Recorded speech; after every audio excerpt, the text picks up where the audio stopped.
इस वीडियो में हम रोटेशनल मोशन और रोटेशनल डायनामिक्स की एक क्विक रिवीजन करेंगे, जिसमें हम कुछ कंसेप्ट समझेंगे और कुछ फार्मूलाज रिवाइज करेंगे। तो ये एक बोर्ड लेवल के लिए अच्छा है, आपके जेई के फार्मूले को रिवाइज करने के लिए अच्छा है, और आपको एक क्विक रिवीजन लेनी है तो ये वीडियो आपके लिए सही है। तो ज़रूर ये वीडियो देखिए, आपको बहुत पसंद आएगा ऐसा मुझे लगता है। तो हम पढ़ेंगे अब रोटेशनल डायनामिक्स और रोटेशनल मोशन। तो पहले हम समझ लेते हैं कि रोटेशनल मोशन है क्या। तो रोटेशनल मोशन एक सर्कुलर मोशन है, और आपने यहाँ एक सेंटेंस पढ़ा होगा, centripetal acceleration changes direction of uniform circular motion. या यूनिफॉर्म सर्कुलर मोशन है कोई भी सर्कुलर मोशन की डायरेक्शन चेंज करने का काम, या वो सर्कुलर मोशन होने देने का काम, और उस मोशन को सर्कुलर करने का काम अगर कोई करता है तो वो है सेंट्रीपिटल एक्सेलरेशन। तो देखते हैं हम कि क्या है, क्योंकि ये बहुत इंपॉर्टेंट कंसेप्ट है और काफ़ी लोगों को ये कंसेप्ट क्लियर नहीं होती, और मुझे लगता है कि आपकी ये कंसेप्ट क्लियर होनी चाहिए अगर आपको सच में कंसेप्चुअल क्लैरिटी चाहिए तो देखते हैं इसके पास। तो लेट्स से एक ऑब्जेक्ट ऐसे सर्कल में मूव कर रही है, और ओके, और अगर वो ऑब्जेक्ट यहाँ है तो उसकी ये सर्कल और यहाँ एक ऑब्जेक्ट है, और उस पर दो फोर्सेस मेनली एक्ट होते हैं। अगर वो आइसोलेटेड जगह पर सर्कुलर मोशन कर रही है तो उस पर दो ही फोर्सेस एक्ट होंगे। उसमें से एक होगा टेंजेंशियल एक्सीलरेशन और दूसरा होगा सेंट्रीपिटल एक्सीलरेशन। तो देखते हैं। तो अभी मैं ग्रीन कलर में जो कंपोनेंट बनाने वाला हूँ वो है टेंजेंशियल एक्सीलरेशन। तो जब जब वो पॉइंट यहाँ होगा, जब वो ऑब्जेक्ट सर्कुलर मोशन करती हुई यहाँ होगी, तब उसका टेंजेंशियल एक्सीलरेशन इस दिशा में ऐसा होगा, और सेंट्रीपिटल एक्सीलरेशन ऐसा होगा। जब वो ऑब्जेक्ट यहाँ, एक्सक्यूज मी, ये दूसरे कलर से बनाते हैं, ये सेंट्रीपिटल एक्सीलरेशन होगा। जब वो बॉडी यहाँ होगी तो सेंट्रीपिटल एक्सीलरेशन ऐसा होगा, और ये ऐसा होगा टेंजेंशियल एक्सीलरेशन। तो ये ऐसा ही होगा, और जहाँ जहाँ जहाँ सेंट्रीपिटल एक्सीलरेशन की बात आएगी तो सेंट्रीपिटल एक्सीलरेशन हमेशा सेंटर स्टिकिंग रहेगा, वो हमेशा सेंटर की तरफ जाता रहेगा ऐसी। तो आपको याद दिख रहा है कि ये सारे फोर्सेस सेंट्रल या सेंटर की तरफ जा रहे हैं, तो इसे ही कहते हैं सेंट्रीपिटल एक्सीलरेशन। और ये ऑब्जेक्ट की डायरेक्शन कॉन्स्टेंटली चेंज करते रहता है, इररिस्पेक्टिव ऑब्जेक्ट की वेलोसिटी, या excuse me, angular velocity constant रहती है या नहीं ये फ़र्क नहीं पड़ता, लेकिन सर्कुलर मोशन करने के लिए सेंट्रीपिटल एक्सीलरेशन होना ज़रूरी है। उसके एब्सेंस में सर्कुलर मोशन पॉसिबल नहीं है। तो सेंट्रीपिटल एक्सीलरेशन एक रोटेशनल का काफ़ी इम्पॉर्टेंट पार्ट है। तो ये बंद करते हैं। ओके, तो centripetal acceleration changes direction of UCM. तो सेंट्रीपिटल एक्सीलरेशन यूसीएम का एक काफ़ी इंपॉर्टेंट कंसेप्ट है, ये आपने देख ही लिया। ओके, तो सेंट्रीपिटल एक्सीलरेशन की कुछ फॉर्मूले हैं। AC मतलब centripetal acceleration is equal to v square by r is equal to r omega square is equal to v omega. अच्छा होगा कि आप इन फॉर्मूलों को लिख लें, या आप स्क्रीनशॉट ले सकते हैं, या डिस्क्रिप्शन में नोट्स देख सकते हैं। तो ये तीन फार्मूले काफ़ी इंपॉर्टेंट सेट ऑफ फार्मूलाज है। AC is equal to v square by r is equal to r omega square is equal to v omega. काफ़ी सिंपल है। तो ये था सेंट्रीपिटल एक्सीलरेशन। तो एक बहुत इम्पॉर्टेंट बात इस चैप्टर में ये है कि सर्कुलर मोशन या रोटेशनल मोशन काफ़ी ज़्यादा हद तक लीनियर मोशन से रिलेट करती है। तो देखते हैं। तो यहाँ मैंने कुछ एनालॉग्स लिखे हैं। इसका मतलब लीनियर मोशन में होने वाली क्वांटिटीज़ रोटेशनल मोशन की क्वांटिटीज़ पर कैसे डिपेंड करती हैं। तो डिस्प्लेसमेंट और थीटा सेम होता है, वेलोसिटी और ओमेगा सेम होता है, मतलब सिमिलर रोल प्ले करता है जब हम कैलकुलेशन करते हैं। एक्सेलरेशन को ये एंगुलर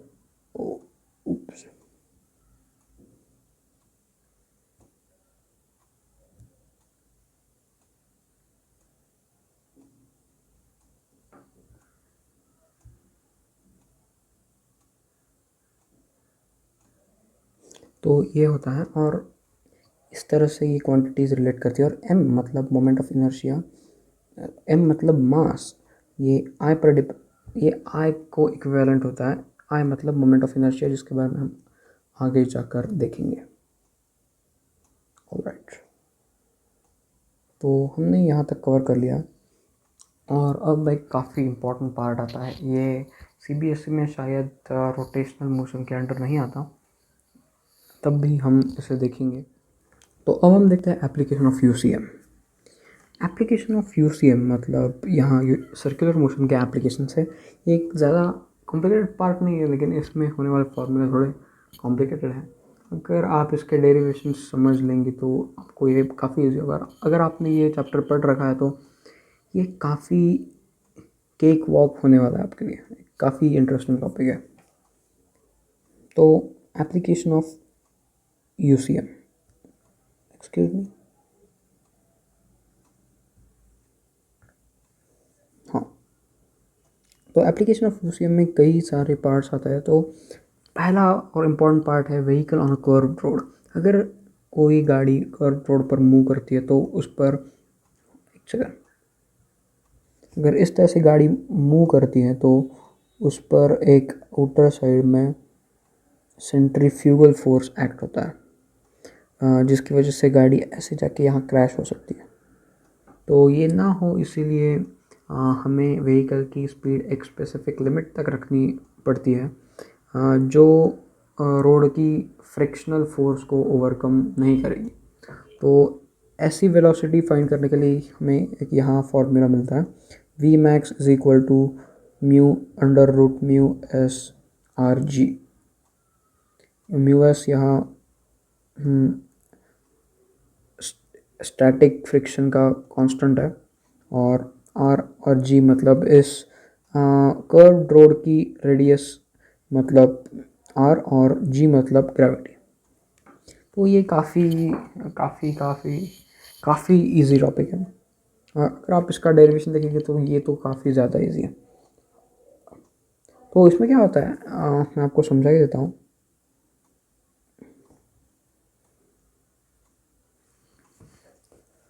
यहाँ सेंट्रीपिटल और सेंट्रीफ्यूगल एक्सेलरेशन मतलब mv²/r, इसको इक्वेट किया जाता है मैक्सिमम फ्रिक्शन की लिमिट से। मतलब जब फ्रिक्शन फोर्स एक सेल्फ एडजस्टिंग फोर्स है एक हद तक, वो हद क्या होती है, वो हद होती है mu s into n. Mu s into n मतलब अभी हमें यहाँ यही करना पड़ेगा, वो म्यू एस एन। तो जब हम ये सॉल्व करेंगे तब हमें यहाँ एम जी वगैरह मिलेगा, और एम से एम कट जाएगा, और अगर आप इसे सॉल्व करोगे तो आपको वो फॉर्मूला मिल जाएगा। एक का कोई ज़्यादा बड़ी बात नहीं है, कोई रॉकेट साइंस नहीं है, काफ़ी इजी चैप्टर्स है। अगला टॉपिक है रोड बैंकिंग। रोड बैंकिंग मतलब अगर आपको इसी पाथ से बहुत तेज़ी से जाने का मन है तो आप यहाँ क्रैश हो सकते हैं। तो ये अवॉइड करने के लिए आपको एक आपके रोड को एक स्लोप देना पड़ेगा, जिसकी वजह से आप थोड़ी ज़्यादा स्पीड से भी अगर गाड़ी चलाएंगे तो वो भी बैलेंस हो सकता है। तो ये कुछ इंटरेस्टिंग टॉपिक्स है, और अगर आपको इंटरेस्ट है तो आप यूट्यूब पर जाके काफ़ी सारे चैनल्स है, उन्होंने इसके डेरिवेशन कर रखे होंगे। अगर आपको क्विक रिवीजन चाहिए तो आप इन फॉर्मूलों को लर्न कर ले सकते हैं। ये फॉर्मूला है मिनिमम वेलोसिटी का, मतलब अगर उस रोड को जब ऐसा स्लोप होगा थीटा एंगल का, तब वो बाहर नहीं क्रैश होगी, लेकिन अगर वो बहुत ही स्लो जाएगी तो वो ऐसे भी यहाँ से ऐसे भी निकल जा सकती है। तो उसको एक मिनिमम वेलोसिटी भी मेंटेन करनी पड़ती है, और वो मेंटेन हो जाती है बहुत स्लो भी अगर हो तो मिनिमम वेलोसिटी का ये फॉर्मूला है tan theta minus mu under root tan theta minus mu upon 1 plus mu tan theta. तो इसकी भी डेरिवेशन से अगर आपको इंटरेस्ट है तो ज़रूर जाके देखिए, काफ़ी सारे यूट्यूब चैनल्स हैं। और अगला है मैक्सिमम वेलोसिटी। तो हमने ये सब तो कर लिया, हमने उस रोड को एक थीटा स्लोप दिया, हमने लेट से ऐसा रोड है और ऐसी अंदर गाड़ी जा रही है अंदर, तो ऐसा रोड है और गाड़ी ऐसे रोड से यहाँ जा रही है। तो और अगर ये थीटा स्लोप उस रोड को दिया है तो मतलब यहाँ भी थीटा ही था, तो ये थीटा मतलब इस रोड का स्लोप। तो मैक्सिमम वेलोसिटी, इतनी मैक्सिमम वेलोसिटी से आप कार को ले जा सकते हैं, वो है under root tan theta plus mu upon 1 minus mu tan theta. और इसकी एक इंटरेस्टिंग बात, ये दोनों फॉर्मूले आपस में काफ़ी ज़्यादा इंटर रिलेटेड है, सिर्फ साइंस चेंज हुआ है, बाकी कुछ यहाँ का माइनस का यहाँ प्लस हुआ है और यहाँ प्लस का यहाँ माइनस हुआ, बाकी कोई बड़ी बात नहीं है। तो ये था रोड बैंकिंग। तो ये फॉर्मूले भी लर्न कर लीजिए, अगर आपको इंटरेस्ट है तो उसकी डेरिवेशन जाकर देखिए। अगला इम्पॉर्टेंट टॉपिक है वेल ऑफ डेथ। मुझे पता नहीं क्यों ऐसे कंट्रोवर्शियल टॉपिक्स दिए जाते हैं, लेकिन इन्हें स्टडी करना एक काफ़ी इंटरेस्टिंग बात है। तो वेल ऑफ डेथ में भी कुछ ऐसा ही सीन होता है। वेल ऑफ डेथ में आपको बता देता हूँ अगर आपको पता नहीं हो तो। एक वेल होती है, एक वेल जैसा ऐसा स्ट्रक्चर होता है, और उसमें मोटरसाइकिल या कार में बैठा हुआ आदमी उसको ऐसे ट्रेस करता है, ऐसे ऐसे मतलब हवा से नहीं जाता, वो ऐसा पूरा गोल होता है ना। अगर उसका टॉप व्यू ऐसा है तो वो ऐसे उस वॉल पर चलता जाएगा। तो उसके लिए उसको मिनिमम वेलोसिटी कितनी चाहिए, उसका फॉर्मूला ये यहाँ दे रखा है। इसका फॉर्मूला है r g upon mu. Mu है फ्रिक्शनल कांस्टेंट, और कोएफिशिएंट ऑफ फ्रिक्शन, अगर to be more precise it's coefficient of friction under root r g upon mu. ये मिनिमम वेलोसिटी है वेल ऑफ डेथ में नीचे ना गिरने के लिए, तो मत कीजिए ऐसे एक्सपेरिमेंट्स। तो अगला है कोनिकल पेंडुलम। कोनिकल पेंडुलम एक बहुत इंपॉर्टेंट टॉपिक है, और ये आपको इसका थोड़ा सा पार्ट शायद SHM में भी आ सकेगा, कुछ बोर्ड्स में है कुछ बोर्ड्स में नहीं है, इम्पॉर्टेंट बात है। तो इसका ये T0 यहाँ टाइम रिप्रेजेंट करता है, excuse me, T0 time represent करता है, यहाँ का T टेंशन रिप्रेजेंट, मैंने वहाँ लिख के रखा है लेकिन आपकी जानकारी के लिए मैं बता देता हूँ। तो T0 टाइम है, और लेट्स से हाँ, तो ये है टाइम का फॉर्मूला। कोनिकल पेंडुलम का जो टाइम पीरियड होता है, मतलब वो कितने टाइम में एक सर्कल पूरा करता है, उसका ये फॉर्मूला है 2 pi upon L cos theta upon g. इसका भी डेरिवेशन काफ़ी सिंपल है, अगर आपको चाहिए तो आप यूट्यूब पर जाकर देख सकते हैं, लेकिन अगर आपको फास्ट रिविजन करनी है तो आप ये फार्मूला लर्न करके ले सकते हैं, या आप भी खुद से ये डिराइव कर सकते हैं, काफ़ी इजी फार्मूला है। तो कोनिकल पेंडुलम मतलब एक ऐसा पेंडुलम होता है जो, जैसे ये पेंडुलम है, नॉर्मल पेंडुलम ऐसे ऐसे ऐसे ऐसे स्विंग करता है, लेकिन कोनिकल पेंडुलम ऐसे ऐसे ऐसे ऐसे घूमता है। तो इसलिए इसको कोनिकल पेंडुलम बोलते हैं, क्योंकि इसकी जो स्ट्रिंग है वो जब ये घूमता है तो तब ये कोन ट्रेस करती है। इंटरेस्टिंग, तो ये भी आप लर्न कर ले सकते हैं। अगला है कॉन्वेक्स ब्रिज। अगर लेट्स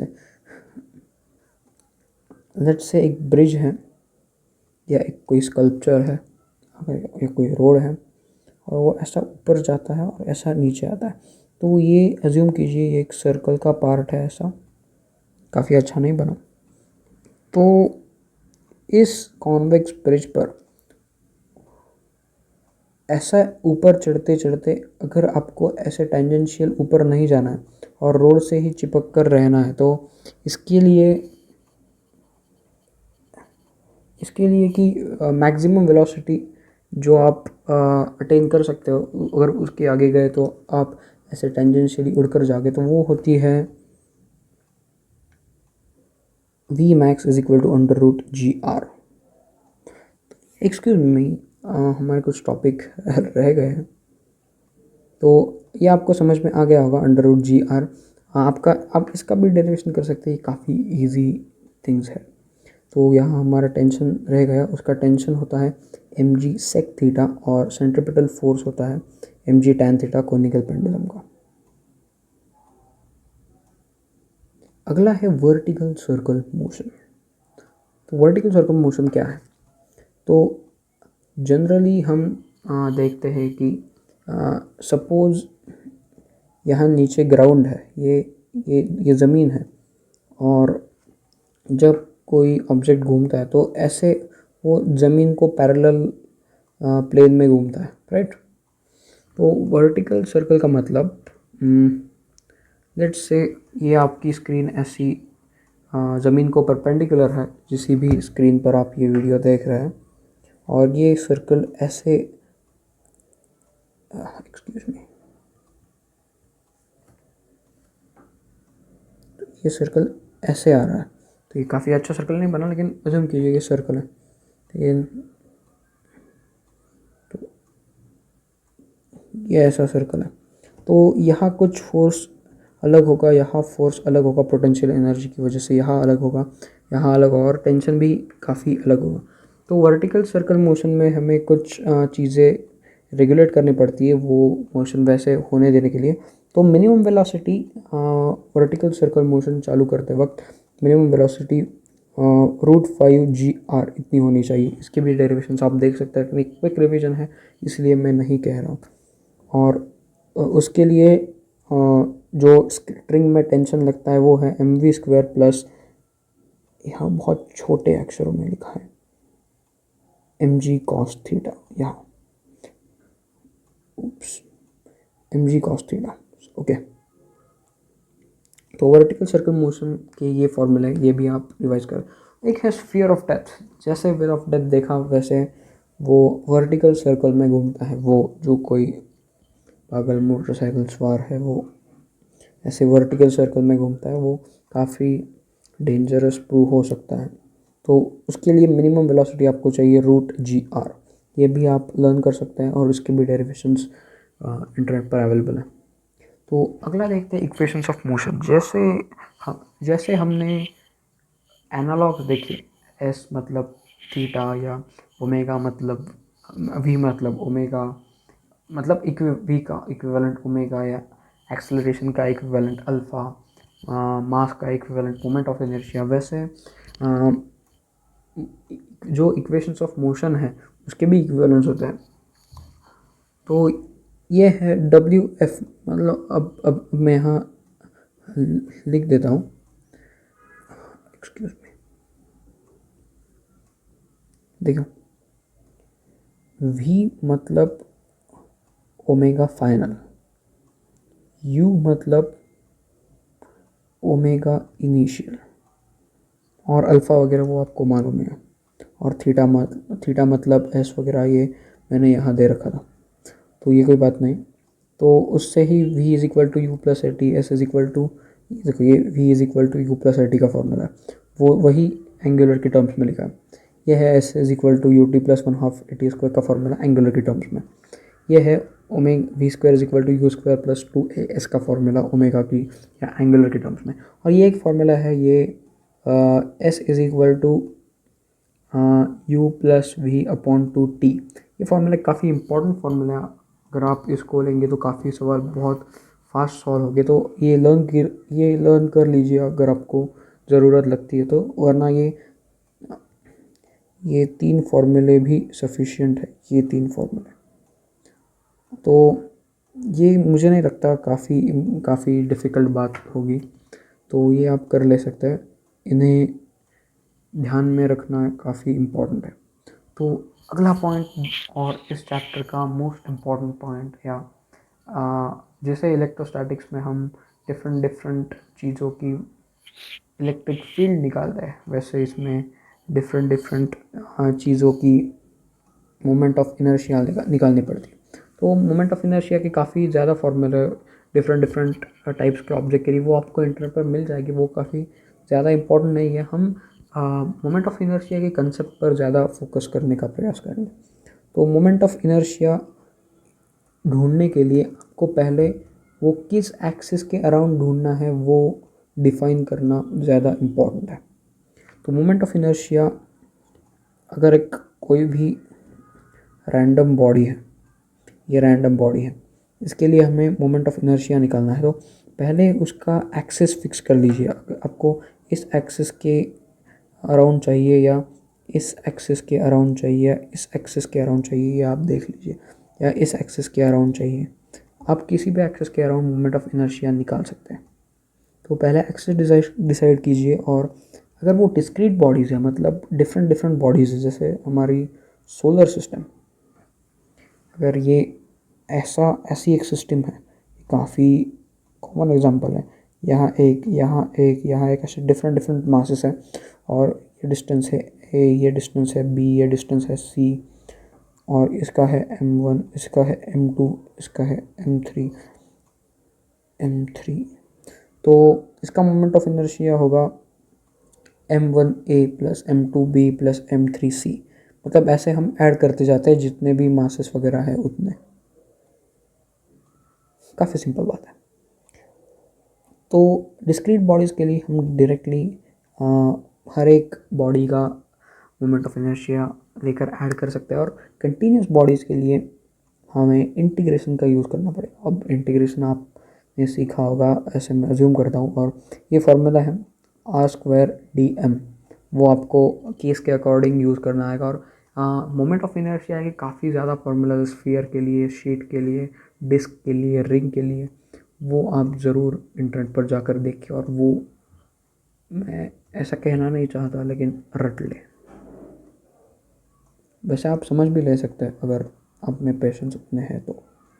और उसके बाद आते हैं एक्सिस थ्योरम्स। ये मोमेंट ऑफ इनर्शिया निकालने की काफ़ी छोटे तरीके हैं। अगर आपको कोई बॉडी का मोमेंट ऑफ इनर्शिया किसी एक एक्सिस के, लेट्स से कोई बॉडी का इनर्शिया, आप ये बॉडी है, उसका इनर्शिया आपको इस एक्सिस के अराउंड पता है, ये सेंट्रल एक्सिस है। तो अगर आप इस एक्सिस के अराउंड निकालना चाहते हैं तो ये फॉर्मूला यूज़ होगा, parallel moment of inertia around parallel axis to central axis is moment of inertia around central axis plus m into h²। h मतलब ये जो डिस्टेंस होता है ना, इसे h कहते हैं। वैसे ही परपेंडिकुलर एक्सिस थ्योरम है, काफ़ी इजी है, आपने पढ़ रखा होगा। इस चैप्टर की सबसे इजी थिंग्स ये है। और परपेंडिकुलर एक्सिस थ्योरम ये सिर्फ लैमिनर या प्लेनर बॉडीज़ को, मतलब जो प्लेन बॉडी होती है, प्लेन शीट जैसी, उनके लिए वैलिड है। ये है IZ = IX + IY। मतलब कोई भी अगर 3 परपेंडिकुलर एक्सिस है तो उनमें से एक एक्सिस का मोमेंट ऑफ इनर्शिया अगर आपको निकालना है तो वो दूसरे 2 की एडिशन होगी। तो ये भी, इनके भी डेरिवेशंस है जो आप इंटरनेट पर देख सकते हो, लेकिन अब तक के लिए अगर आप इतना भी सिर्फ इतना या इतना ध्यान में रखते हो तो वो भी सफिशिएंट है। अगर आपने पढ़ रखा है और अगर आप पढ़ना चाहते हैं तो वो काफ़ी अच्छी बात है। तो इतना ही था रोटेशनल डायनामिक्स का। ये शायद 20 या 25 मिनट का वीडियो बनेगा, ईजी है। तो मिलते हैं अगली वीडियो में। Thanks for watching.